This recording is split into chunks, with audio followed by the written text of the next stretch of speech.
Hey everyone, welcome back to the Weekend Charts. Charlie Bilello here. Big show for you as always. A lot to discuss. We're going to run through the stock market and the rebound, the bond market, bond yields falling. We're going to be talking about the FOMC meeting. We're going to be talking about the jobs report and so much more. So stick around to the end. As always, if you like the content, subscribe to the channel and let's begin talking about that stock market rally.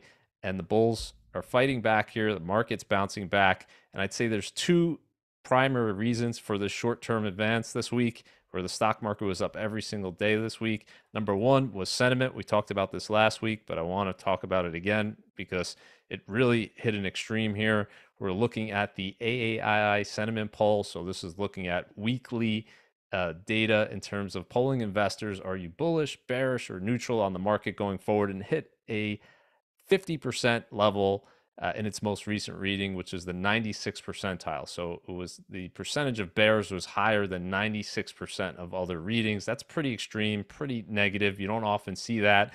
And what you tend to see looking forward is a bounce back when you tend to see this extreme negativity, extreme fear in the marketplace. Number two would have to be the interest rate move that we saw here. So a lot of fear when the 10-year Treasury yield hit 5%.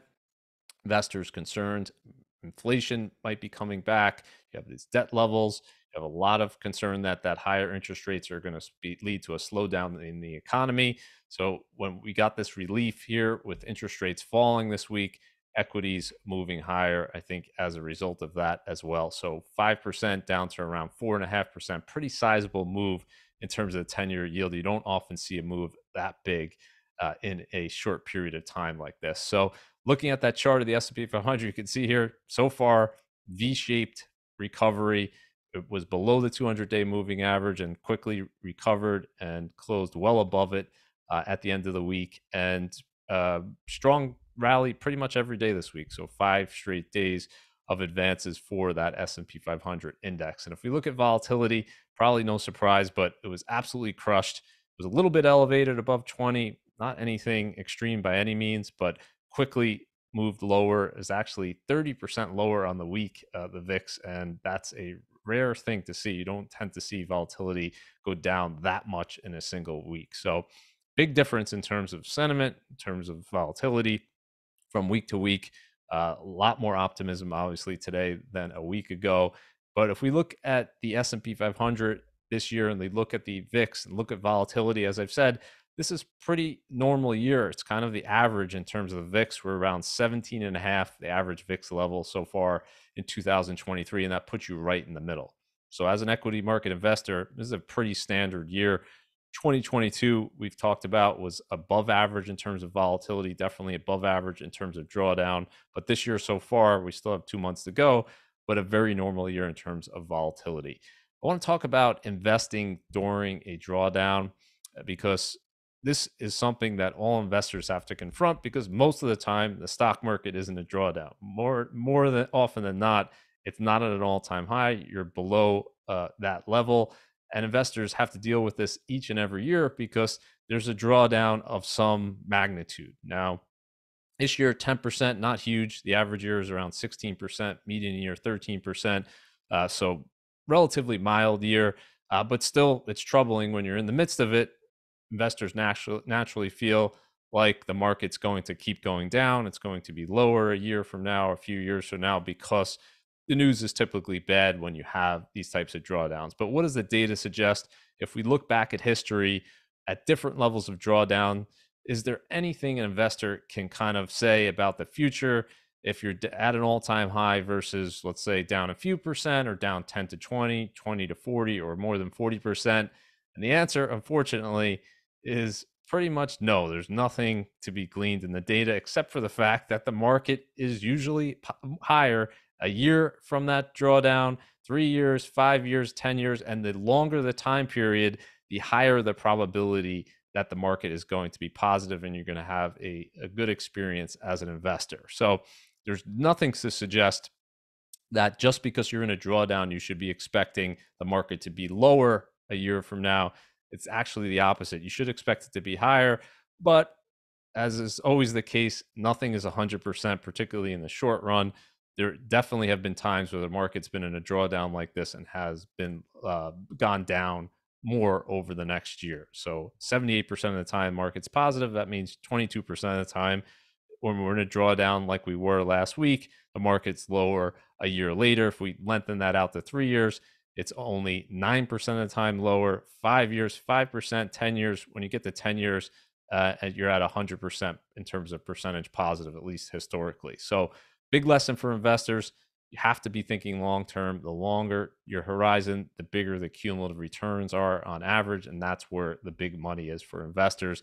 But you really shouldn't fear a drawdown. You should embrace it, especially if you're adding to your accounts every paycheck, because you're able to buy in at lower prices and you tend to have higher prospective returns. So, higher future long-term returns, the bigger the drawdown. So if you're looking out 15 to 20 years, you're in your 20s, you're in your 30s, you have at least 20 years in terms of before you're going to start withdrawing. The best thing that could happen is to have a big drawdown where you're now buying in, averaging in at lower prices.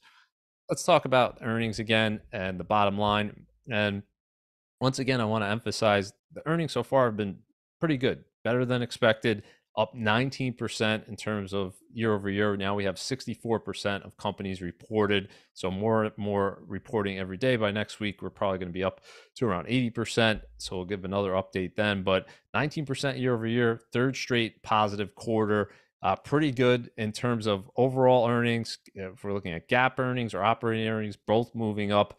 And we actually have GAAP earnings now less than 2% off of their record high from the end of 2021, from the fourth quarter of 2021. We had that earnings recession last year, but a big comeback this year. And that's driven not only by continued top line growth, but by very good bottom line growth, where you had just that enormous cost cutting, particularly in big tech.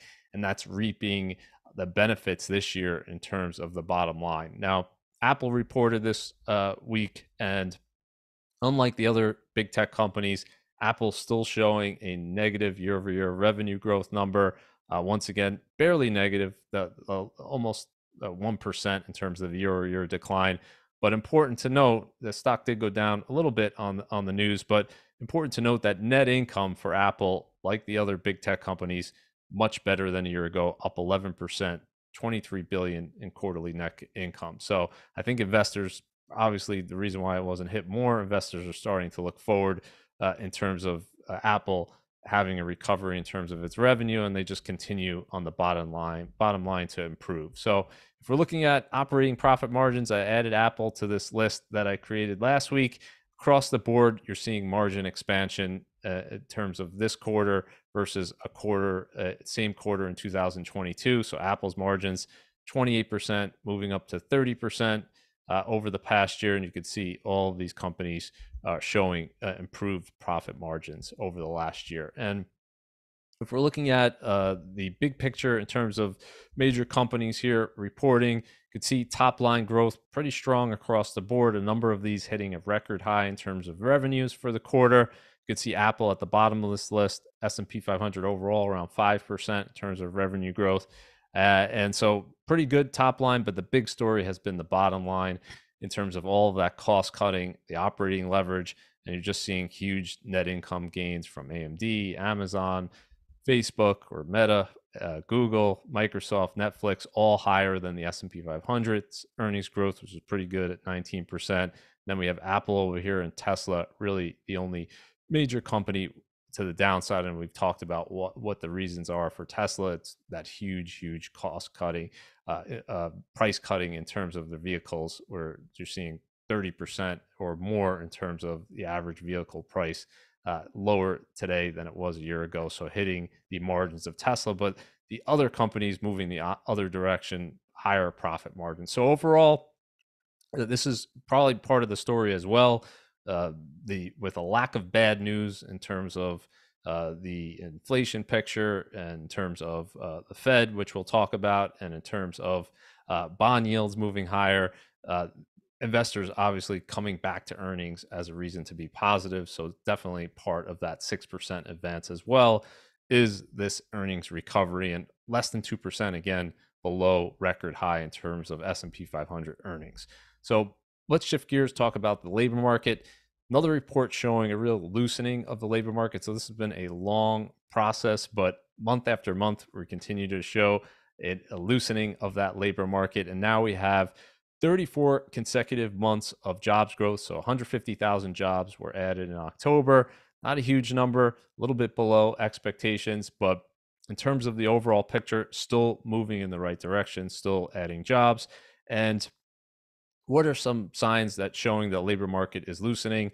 If we look instead of the monthly number, which is very noisy, look at that year over year number, 1.9% growth now. That's the lowest growth rate since March 2021. So, yes, we're still adding jobs, but just at a slower pace in terms of a year over year growth rate. If we look at hourly earnings as a big one, moved down to 4.1%, which is the lowest since June 2021. So, lower wage growth, and that's a function of just there's fewer positions available, there's less of a supply in terms of the labor available. So you have the situation where employers are not pushed as much to increase wages. The exception being the labor deals that we've talked about last week in terms of the UAW, that being the exception to the rule. For the most part, you're seeing wages come down this year versus last year. And another point in terms of loosening labor market, if we look at the quits rate, so people feeling less comfortable quitting their job is a sign that the job market is loosening a bit here as well. Down to 2.3%. And if we look at the ratio between job openings to the number of unemployed people, that has moved down as well, down to 1.5. Still elevated for sure, but moving down very, very slowly here. And I suspect this will continue. We should see, as the months go on, we should see the number of job openings come down, and we should see this ratio continue to normalize, and probably going to see that wage growth number come below 4% in the next month or two. So let's talk about the unemployment rate here. Interesting part of the report, ticked up a little bit, 3.9%. That was the highest number we've seen since January 2022. So a little bit of time since we've seen unemployment rate that high. And now, importantly, it's moved up around 0.5% from that low. So 3.4% was the low in April 2023. And now we're up 0.5% off of that low.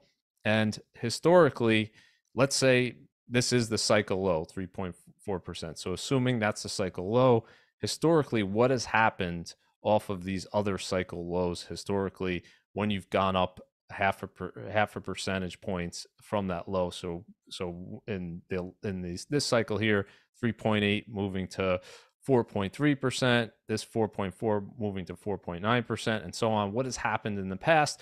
Well, interesting. I put together this table here illustrating different economic expansions, right? Different unemployment rate lows for each of these.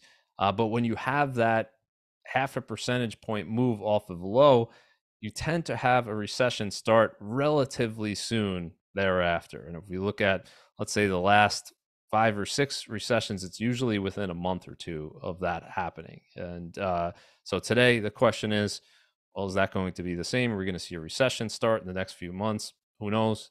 Maybe this will play out again. Maybe it won't, but it's certainly a sign of, it certainly has been an indicator in the past of something. Now, if we go all the way back to October 1945 to November 1948 expansion, where we had the same unemployment rate low of 3.4%, there was actually a longer lag. It took 9 months before the recession began from that 0.5 percentage point increase off of the low. So perhaps it'll be a similar thing, but the people who are saying that there won't be a recession, and we talked about, you can't say that just yet, and the Fed's rate hikes that they've done are just starting to really influence the economy, and we'll talk about that in the Fed portion. But this is an interesting thing to watch. We'll see if the unemployment rate continues to move higher here. We'll see if this is once again an indicator of future economic weakness to come. A lot of people dismissing this, but interesting. It seems to have a pretty long track record. It makes sense, obviously, intuitively. As a recession is beginning, the unemployment rate is moving higher. That's part of of the that's part of the calculation in terms of are we in a recession, is that the unemployment rate is moving higher and job growth is slowing, or is job you're going to start to see job losses at some point. And the question this time is it different in that we had such a dislocation in terms of the jobs market during COVID? Is it different this time? Has that changed things? And that's certainly a possibility, can't be dismissed. And as we talked about, if we look at that the job openings chart and we look at other data that we have, it doesn't seem like, let's say next month or the month after, it doesn't seem like jobs growth is over just yet, because that hasn't normalized yet. So perhaps it's going to take longer this time around, but this will be something that I'll be watching closely, something interesting to watch. So let's move on, talk about the FOMC meeting. And we have this situation where the Fed is expected now to pause, and then cut interest rates. And why is the market expecting that? Well, I think it was a combination of what happened in terms of the data this week and kind of the signals that the Fed gave. And if we look at what the Fed did this week, it was absolutely what the market expected it to do. So every time before the Fed meeting, I do this tomorrow's news today. And once again, the market was expecting the Fed to hold interest rates. And once again, the Fed indeed did just that. And if you go back to 2009, as I've said, the Fed, every single meeting has done what the market has expected it to do heading into that meeting. There hasn't been one deviation where, let's say, the market was pricing in a hike and the Fed cut, or the market was pricing in a cut and the Fed hiked, or the market was pricing in the Fed doing nothing and they did something. Every single meeting, the market was expecting something, the Fed did exactly that. So the streak there continues. But if we look at the important thing in terms of the messaging from the Fed, Powell is saying still that same thing. The Fed has a long way to go on its fight against inflation. So even though they're pausing interest rates, they don't want to give any indication that there's going to be a cut anytime soon. And they're saying they're going to have to keep monetary policy restrictive in order to get inflation down to 2%. Now, that said, there was a huge shift this week in terms of what the market is expecting for that December meeting. So whatever he said or didn't say, the market is now pretty much in the camp of saying there's no way the Fed is going to hike rates in that December meeting. And that would go against what the Fed was projecting just back in September, where they were saying we're going to hike a few more times this year. And that doesn't seem like it's going to happen now. If we look at the Fed funds futures here, 95% probability that the Fed is just going to hold rates at the December meeting. Now, this could change, but a huge increase in terms of the probability of holding. It was just 53% a month ago. Now it's 95%. And last month, there was actually a 7% chance that people were saying the Fed was going to push rates all the way up to 5.75 to 6% by the end of this year. Now they're saying 0% chance and only a 5% chance of another rate hike this year. So big shift in terms of expectations. But in terms of rate cuts, Powell made it clear that they're not thinking about it, they're not talking about it, nothing is being considered. But the market really doesn't seem to believe Powell once again. And this has been a consistent theme this year that we've talked about a number of times, where the market has expected rate cuts, and Powell said, no, we're not going to do it. And then the market had to adjust. So we'll see if this is going to be another one of those situations, because here we are in November and the market's saying pause, next three meetings, but we get to May of 2024, and the market's saying the Fed's going to cut. Now that's moved up from June, so before the FOMC meeting, before the recent employment data, the market was expecting that first cut to occur in June. Now they're saying May, so they've moved that up. So big shift in terms of expectations. And again, we'll see what happens over the next few months. I think if the Fed obviously is going to cut in May, given their history, they're going to start telegraphing that well in advance. So we're not there quite yet. There's a lot of data and a lot that can change between now and then, but interesting to see that the market is expecting a rate cutting cycle to start as early as May of next year. And then at that point, they're not just saying one and done. They're saying the Fed's going to continue to cut rates and bring them down to 4% by November of 2025. And this curve is going to change significantly over the next few years. It's almost certainly going to be wrong. The question is, how much is it going to be wrong and what direction? But still, it's important to note that what the market is expecting here, the market's saying the Fed, they could talk the talk as much as they want, but they're not going to keep interest rates higher for very much longer, maybe 6 more months, and that's it in terms of keeping interest rates at current levels. So if we look at that comparison that I often show between the Fed funds rate and core PCE, Fed funds rate is expected to stay flat. Core PCE, according to the Fed, according to market expectations, should continue to come down. We look at the housing component, that should drive that lower. And so I guess the market is saying, well, they're going to be restrictive here for the next 6 months, but then this is going to come down enough where the Fed can start cutting rates, and perhaps coming back to that recession talk in terms of the unemployment rate, perhaps by May of next year, unemployment and the employment market is going to be in a much different place, where the Fed then is concerned about economic weakness, and that'll be an additional reason for the Fed to cut rates. So a lot's going to change between now and then, so don't give it too much of a focus. But for now, the Fed's sticking to the case that they're going to continue to keep the monetary policy in restrictive territory, going to continue their quantitative tightening and letting the balance sheet roll off. And they're going to do that, they're saying, until they're confident that inflation is going to move down to 2%. And clearly, we're not there just yet. So let's talk about the bond market and 60-40, which a lot of people are saying is dead now. They've been saying that for a number of years. We'll get into that. But where are we in terms of the bond market and in terms of the longest bear market in history? Well, now we're 39 months into it, and you can see here that there's nothing even close to it. This is going back to the inception of the Bloomberg Ag Bond Index in 1976. We're at 39 months, started in August 2020, and a bigger drawdown than we've ever seen in terms of the bond market. And the reason for this, I'll say it again, it definitely bears mentioning. The reason why we had the longest bear market in history is that yields started at all-time lows, and they rose from those lows. And when you have no cushion from the starting point, no cushion in terms of your coupon, it's going to lead to enormous losses when you have this type of interest rate rise, with the 10-year bond yield going from 30 basis points to 5%. So let's take a look at the last 7 years in terms of the 60-40. You can see bonds here in the red contributing nothing to a 60-40 portfolio over the last 7 years. Is that normal? No, absolutely not. You can see back when bond yields were high, bonds contributed a whole lot to it, and it's just been a declining contribution for the last 40 years as bond yields have come down.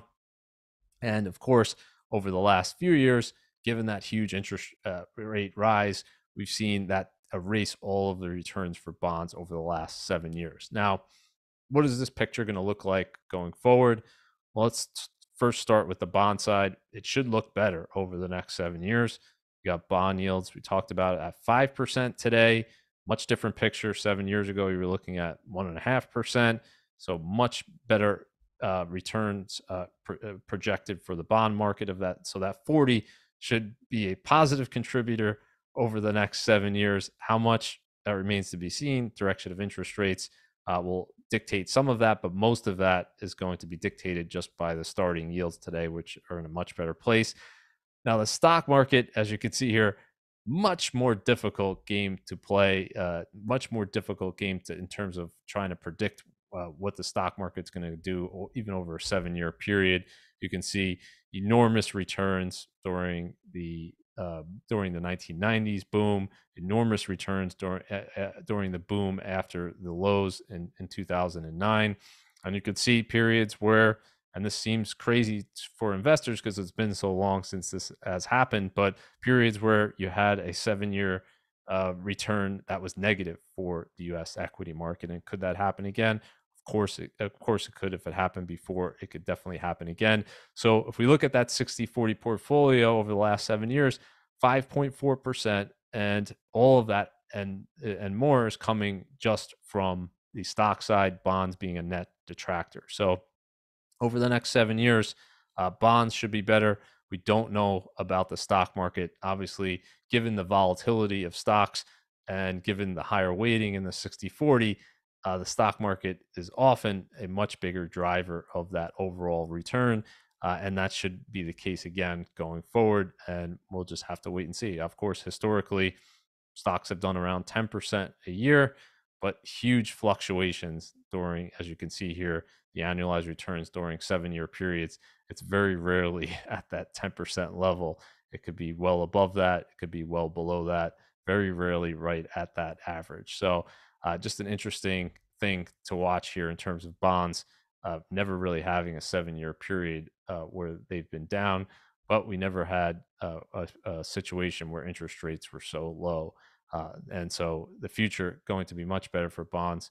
For stocks, almost impossible to predict. But in terms of the 60-40 being dead, well, that at this point, saying it's dead is saying that the stock market's going to be dead, because if you didn't say 60-40 was dead 7 years ago when bond yields were extremely low, then you shouldn't be saying it today. So let's talk about mortgage industry and huge decline, probably not unexpected, but I want to touch on that quickly here. Looking at 30-year fixed rates, of course, highest since November 2000. We had just an absolute collapse in terms of the purchase index, purchase applications, lowest since 1995. So just a lack of mortgage activity, and no surprise that mortgage industry employees are going down and going down pretty fast. 20% decline off of their peak levels so far. The expectation is this is likely to continue. Back after the last housing bubble, you saw a 49% decline in terms of the number of employees in this industry from 2006 to 2012. So it can take a long time before the industry readjusts. If we look at the average pay for loan officers, it's been cut in half over the past few years. And big reason for that, of course, is that they're not closing on loans. You have 3.5 loans average officer last month versus 8 in the same period in 2020. So not unexpected, but you're seeing the natural decline that you would expect after a huge boom period that we saw for a number of years for the housing market, and then particularly when you had interest rates falling to record lows and you had huge refinance and you had activity and you had people purchasing more homes, and now the opposite situation. Now, if we talk about the housing market again, the most perplexing thing is that prices in terms of residential real estate are hitting new all-time highs here. This is the Case-Shiller index. At the same time, affordability is at record lows. And the reason why this is happening, as we said, is not because there's a lot of demand for housing. Demand has absolutely collapsed. Activity has collapsed. It's because supply has collapsed even more. So I wouldn't expect this to be off to the races here and another boom. The question is, do we go sideways for a number of years, or do we come down as reality kind of meets the market, and we just see that supply start to slowly come back to the market? And if we look at the 20 city index here, you can see up 2.2% overall over the last year, but really mixed in terms of some locations are down, some cities are up. And overall, my big point would be don't expect the gains that we saw in the last 5 years from the housing market. The next 5 years, if we look at this chart 5 years from now, you're going to see much, much different numbers in terms of this city index. And that's simply because incomes have to catch up to it. Ultimately, housing has to be affordable based on your incomes. And it's absolutely not today. So whether that means prices coming down or income slowly catching up, that this chart is going to look very different a few years from now than it looks today. So I want to end, as I always do, with something positive, and that's in the rental market. So very different than the housing market, where we're seeing prices continue to go up and affordability go down. The rental market affordability slowly improving here. And just a quick picture in terms of where we're coming from 2019 to 2022, we saw this enormous increase in the price of rent, and rents really exceeded people's incomes by a wide margin. We had over half the US renters spending greater than 30% of their income in rent, and that was the highest that we saw in over a decade. And we saw an increase of 1.9 million households that rent, an increase in terms of the percentage of them that were cost burdened, so spending more than 30% of their income on that monthly rent. So the good news, rent is moderating here, actually down 1% in terms of the average asking price for monthly rents. That's another year-over-year decline. Not seeing a huge decline after this huge run up, but we'll take it in terms of people's incomes are going up slowly, and at least rents are not going up. They're actually down off of their peak. And if we look at this chart of absolute value in terms of the average asking price, it peaked in 2022 at $13.87 per month, and we're at $13.54. There's seasonality to the rental market, so we should see rents actually go lower over the next few months as well. And the good news is supply, unlike the housing market, is actually increasing, and we're seeing increasing vacancy rates. So that's going to put additional pressure in terms of landlords not raising rents and perhaps even cutting rents in terms of new rental offerings. So if we're looking at the national vacancy rate, 6.4%, that's up from a low of 3.9% in October 2021. So much better picture, kind of more of a normal number. And so we could see rents continuing to decline going forward. And with incomes going up, we're talking about incomes up 4.1% over the last year in terms of wages, rents lower. Well, that's making the rental market more affordable for the average household. So other areas in terms of the inflation picture that is good news, definitely have to talk about gas prices. Unexpected here, move lower. We had talked in September about a positive shift to year over year in terms of rental gas prices were actually higher than they were over the prior year. But now for the month of October, we've seen a sharp move lower. That's continued into November and now lower than where they were a year ago. So this is going to be helpful, I think, in terms of October CPI when we get that report. And indeed, the Cleveland Fed is actually saying that it's going to drop back down to around 3.3%.